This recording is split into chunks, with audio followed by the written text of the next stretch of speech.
Hello दोस्तों दोस्तों आज के इस वीडियो में हम डिस्कस करने वाले हैं मेजर स्कीम्स इकोनॉमिक्स में रिलेटेड टू एग्रीकल्चर।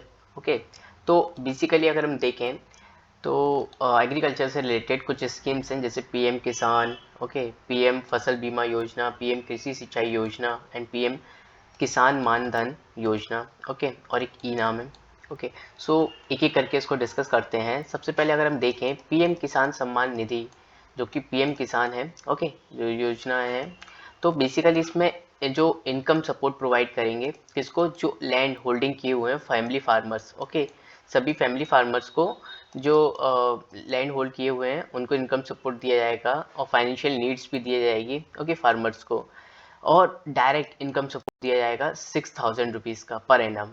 ओके, अब ये जो 6,000 रुपीज़ है ना, ये लैंड होल्डिंग वाले लोग जो जिनके पास 2 हेक्टर, ओके, 2 हेक्टर तक जो लैंड है उनको दिया जाएगा 3 इंस्टॉलमेंट में। ओके, जैसे 4 मंथ्स की 3 इंस्टॉलमेंट रहेगी। ओके, 4 मंथ्स बाद इसको दिए जाएंगे रुपए 2-2 हज़ार करके।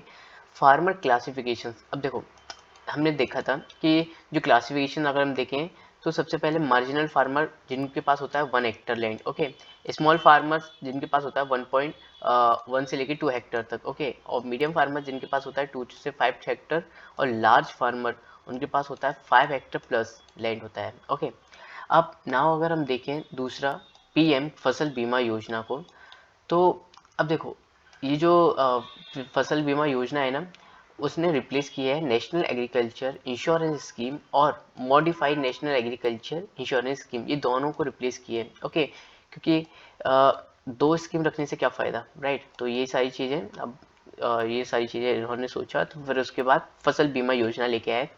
उसका जो ऑब्जेक्टिव था ना, वो था crop insurance and financial support. Okay, financial support देना और क्रॉप इंश्योरेंस भी देना। ओके, अब नेशनल कैलामिटीज, पेस्ट, डिसीज, इसके थ्रू जैसे अगर कुछ है ना, नेचुरल जैसे कैलामिटीज होती है, कुछ भी होता है, ओके, और मतलब कोई भी इंसेक्टिसाइड्स आ जाते हैं, राइट, और कोई भी डिसीज आ जाती है, तो उस टाइप में अगर क्रॉप फेलियर होती है ना, तो आपको इसका लाभ मिलेगा, ओके, बेनिफिट मिलेगा ना। इसके लिए ना कुछ प्रीमियम भी सबमिट करना होता है, ठीक है, कुछ ना कुछ अमाउंट सबमिट करना होता है कि नहीं करना रहता। ओके, जैसे हम अपना इंश्योरेंस कराते हैं तो वो कुछ अमाउंट कब सबमिट करना रहता है, राइट। तो वही चीज़ है।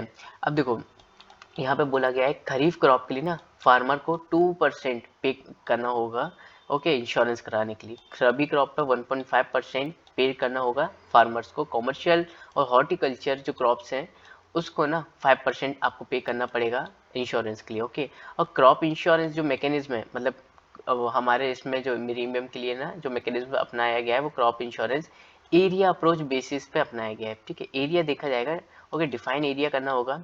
उसके बाद देखो हर एक चीज़ है ना परफेक्ट नहीं होती है, राइट।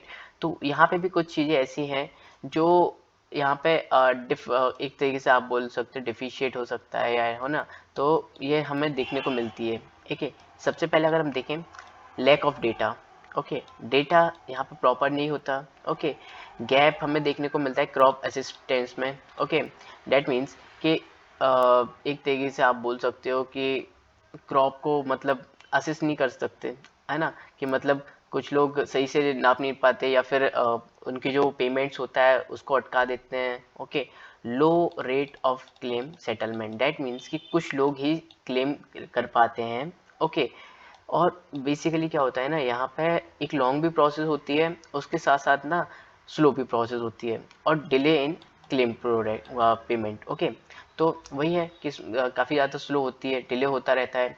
पीएम कृषि सिंचाई योजना, अब देखो यहाँ पे अगर हम देखें तो दो नारे हैं, ठीक है, टू थॉट्स, दैट इज हर खेत को पानी एंड मोर क्रॉप पर drop. Okay, so basically net sown area अगर हम देखें ना इंडिया का, तो वन नेट सोन मतलब जो बोने वाला, ओके, एग्रीकल्चर वाला इरिगेशन वाला जो लैंड है ना 140 मिलियन हेक्टर है, ओके, अपने इंडिया में। पर अराउंड 45% ही यूज़ होता है, इरीगेटेड होता है। 55% ना रेन फीड पे डिपेंड करता है ना, बारिश पे। अब क्या है कि इसके जो कंपोनेंट्स अगर हम देखें, जो हमारी पीएम कृषि सिंचाई योजना है, उसमें एसिलेटेड इरिगेशन बेनिफिट्स प्रोग्राम जो इरिगेशन से रिलेटेड, राइट, तो कुछ प्रोग्राम जो चल रहे हैं उनको स्पीड बूस्ट देना, ठीक है, जिससे वो जल्दी से जल्दी कंप्लीट हो सके, डैम्स वगैरह ये सारी चीज़ें हो सके, जिससे हर मतलब जो भी खेत है उसको पानी जा सके। PMKSY है ना। तो इसमें देखो ये है कि हर खेत को पानी, जिसमें जो डैम्स वगैरह है ना, जो तालाब वगैरह है जो सूख चुके हैं उसको फिर से रिप्लेस किया जाए, है ना, रिकंस्ट्रक्ट किया जाए। PMKSY में एक मोर क्रॉप पर ड्रॉप, देखो इसमें क्या है कि ना वाटर की इफिशियंसी को इनहेंस किया गया है। डेट मीन्स कि जैसे आपने जो drop irrigation, okay, micro irrigation, okay, sprinkle irrigation, इस तरीके के ना छोटे छोटे, जिसमें जो होता है ना एकदम लिमिटेड पानी जाए, जिससे सॉइल सॉइल एकदम गीली रहे, ओके, उसमें क्या है कि एक्स्ट्रा पानी है ना वेस्ट ना हो, ओके। PMKSY watershed development. अब वाटरशेड डेवलपमेंट देखो क्या होता है, आपने देखे होंगे पहाड़ आसपास होते हैं, राइट, तो उनमें से क्या होता है ना, अब ये एक तरीके से क्या होता है, एक जगह बना ली, क्योंकि यहाँ से पानी आ रहा है, यहाँ से पानी आ रहा है, यहाँ से पानी आ रहा है, सब जगह से पानी आ रहा है और ये यहाँ पे बह रहा है, तो एक तरीके से एक जगह पे इकट्ठा कर रहा है, तो वही है वाटरशेड डेवलपमेंट करना, कि आसपास के जो पानी है ना वो वेस्ट ना जाए, एक जगह पे इकट्ठा हो सके, उसको यूज़ कर सके बाद में। नाउ बात आती है ई नाम पे, नेशनल एग्रीकल्चर मार्केट। अब देखो ये है ना, ई से आपको समझ में आ रहा है इलेक्ट्रॉनिक, राइट, तो एक डिजिटल प्लेटफॉर्म है जिसमें ना इंडिया के ना जो ट्रेडिंग पोर्टल है, डेट मीन्स कि सारे स्टेट्स के सभी जो है ना APMC, राइट, तो एग्रीकल्चर प्रोडक्ट जो मार्केट है कमिटी है ना, वो सभी कनेक्ट हो जाएंगे, ओके। अब जिसको जैसी नीड है वो उस हिसाब से प्रोडक्ट ले सकेगा प्लेटफॉर्म पे डिजिटली, ओके।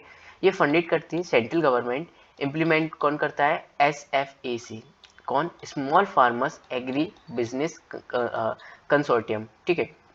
तो इससे क्या है कि ना जिस फार्मर को जितनी नीड्स है ना, अब देखो क्या हुआ करता था, मैं आपको एग्जांपल बताता हूँ।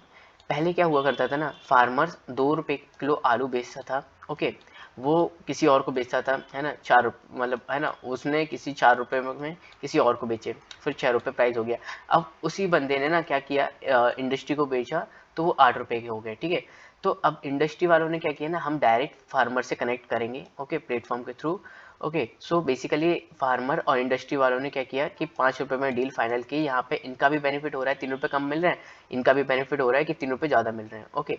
तो दोनों का यहाँ पे बेनिफिट आ गया। तो यही चीज़ होती है। उससे रिलेटेड और भी स्कीम्स हैं, जैसे PM मानधन योजना, ओके, और PM किसान मानधन योजना, ओके। उसके बाद आता है हमारा soil health card scheme, okay.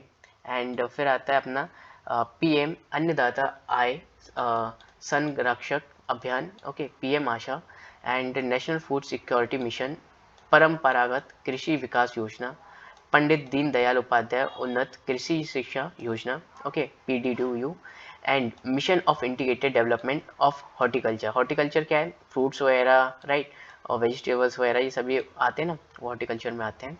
Bringing green revolution in eastern India, okay. And इसके साथ साथ एक ग्रीन रिवॉल्यूशन है कृष्णोन्नति योजना, अम्ब्रेला स्कीम बोला जाता है, क्यों, देखो इसके लिए इसको बोला जाता है अम्ब्रेला स्कीम, क्योंकि इसके अंदर और भी स्कीम्स आती हैं, ठीक है। जैसे हमने अभी देखा था national food security mission, right, ये अभी इसी के अंदर आ गई है।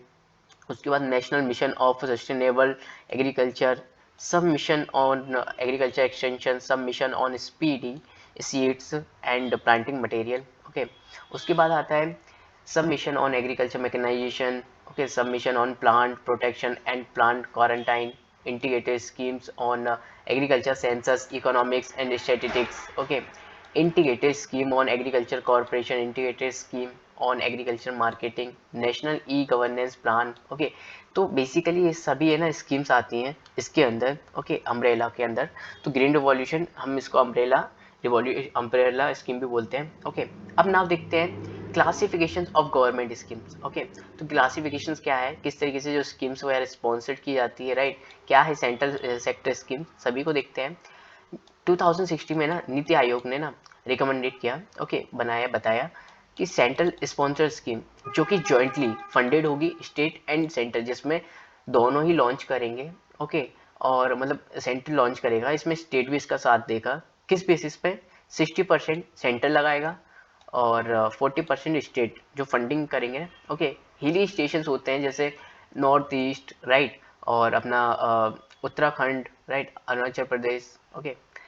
और बेसिकली ये सभी जो है ना हिल स्टेशंस वाले, तो उसमें क्या है कि 90% सेंट्रल साइड से आएगा, 10% स्टेट लगाएंगे, ओके, फंडेड करेंगे।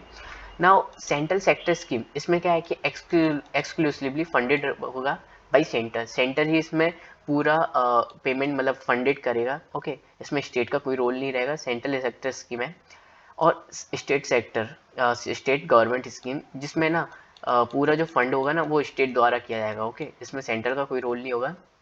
सेंट्रल स्पॉन्सर्ड जो स्कीम होती है, जिसमें कोर स्कीम, इसमें क्या होता है ना कि स्टेट प्लस अपना सेंटर, ये दोनों पेमेंट करेंगे, फंडेड करेंगे। Core of the scheme, core of the core schemes, that means कि जैसे ही फंड आएगा ना वो उन स्कीम्स में लग जाएगा, ओके। ये ऑप्शनल स्कीम होती है। इसमें क्या होता है कि स्टेट चाहे तो रुपए लगा सकता है और चाहे तो नहीं लगाए, ठीक है। तो हमने देखा कि स्कीम्स के बारे में, राइट, कि कौन कौन सी स्कीम्स है एग्रीकल्चर से रिलेटेड। सो होपली आपको ये सारी चीज़ें पसंद आई होगी, राइट। एंड और भी सारी स्कीम्स हैं जिसको आप गूगल थ्रू कर सकते हो, एनालिसिस कर सकते हो। मिलते हैं अपनी नेक्स्ट वीडियो में। Thank you so much.